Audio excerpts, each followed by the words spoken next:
विकास कामांसाठी मंत्र्यांनी निधीची मागणी केल्यानं अजित पवार नाराज झाले। आपल्याकडे एवढ्या योजना जाहीर केलेल्या आहेत, आता निधी कुठून देऊ, आता काय जमिनी विकून निधी देऊ का, असं उत्तर अजित पवार यांनी मंत्र्यांना दिलंय।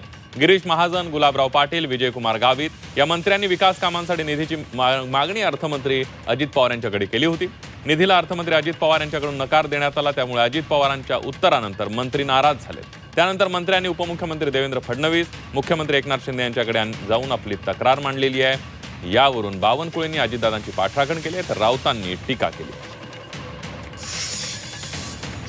पण हे जे निर्णय घेतला याला जो पैसा लागतो, यामुळे थोडे विकास कामं हे त्या ठिकाणी कमी पद्धतीने होत असतात। एखादा रस्ता कमी जास्त झाला चालतं, पण समाजाच्या शेवटच्या व्यक्तीला, मध्यमवर्गीय लोकांना न्याय मिळाला पाहिजे। म्हणून थोडा आता बजेटमध्ये निधी बाकी विभागाकरता कमी मिळणार आहे।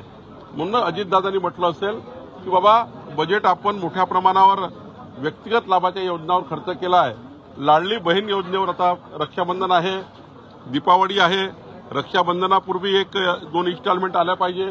लाडली बहीण योजनेच्या दिवाळीपूर्वी काही इन्स्टॉलमेंट आल्या पाहिजे।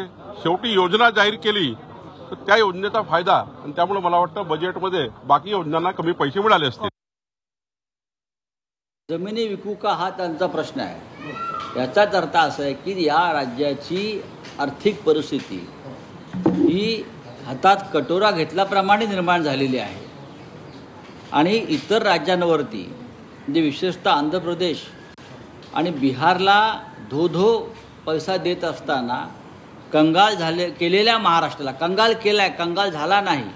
महाराष्ट्र दिल्लीने आणि सध्याच्या त्यांच्या चमचे मंडळानं, राज्यकर्त्या या दोघांनी मिळून महाराष्ट्र कंगाल केलेलं आहे। पण त्यांना महाराष्ट्राच्या शेतकऱ्यांना, कष्टकऱ्यांना मदत करावी असं वाटलं नाही।